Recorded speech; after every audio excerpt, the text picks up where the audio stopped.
We heard from Prime Minister Benjamin Netanyahu recently, just in the last hour or so, who said that the retaliation has, quote, only started, and what we will do to the enemy will echo down through generations. And if that's the case, talk us through the broader implications for the broader Middle East region.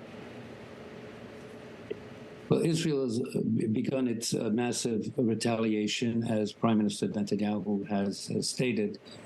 The big question is whether there'll be a major ground offensive by Israeli troops into Gaza in order to, as the Israeli government has said, dismantle Hamas.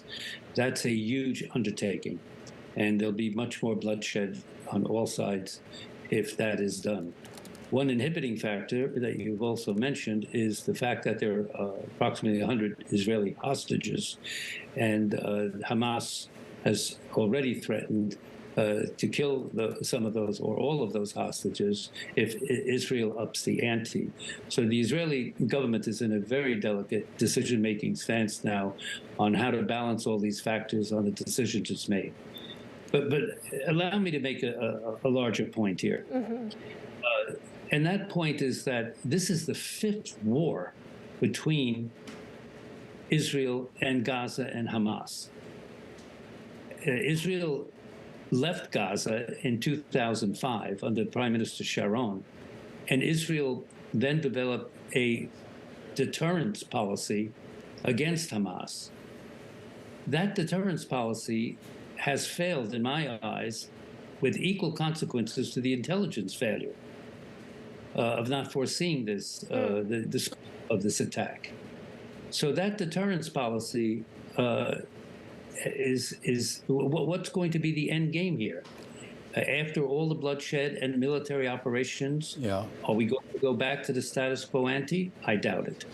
I am curious, Mr. Ambassador, and this is maybe a sensitive question here, but when we talk about securing Israel, meaning preventing these types of attacks, and you think about the deterrence system and the deterrence policy that's been in place now, is there sort of, I guess, a dialogue that might be able to take place in the open here about, I guess, more drastic action, meaning seizing more land?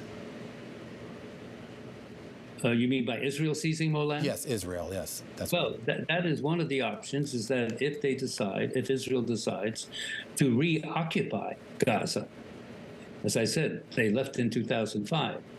That will be a major decision which will have very, very serious consequences, not only for Israel and its society, but also in the region as a whole.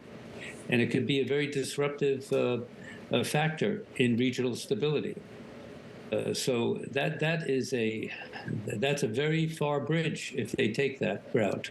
I am curious. You have obviously been involved on the U.S. side in the Foreign Service as a diplomat, as an ambassador for years, and you've had the ears of presidents and other important decision makers here on the U.S. side. And I am curious, if Israel did push for something that drastic here, how cooperative do you think its primary allies, and I'm primarily referring to the U.S., would be in that type of scenario? Well, I think there'll be very important strategic discussions between the U.S., Israel, and other powers in Israel if such a step is taken. Let me make a larger point. When I was ambassador to Israel, I was having a discussion with the late Prime Minister Yitzhak Rabin. He was Prime Minister when I was there.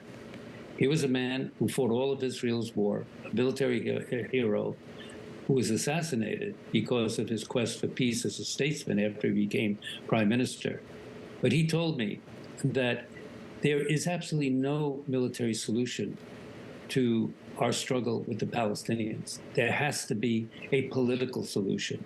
We have to put in place a framework for peace and work toward that. It's the only way out. And certainly what we're seeing is that the current deterrence policy of Israel, as I stated, has failed. The intelligence has failed. Right. And therefore, there has to be a reassessment. But I'm curious, when you say a political solution, I mean, who are the Israelis actually going to negotiate with? I'm just, and I don't mean that as a flip comment, but when you think about who's leading the Palestinian territories, when you think about the influence of Hamas, as well as a lot of other actors outside that region who, for whatever reason, want to have their finger in this, I just don't even know who Netanyahu and his folks sit down with and talk to.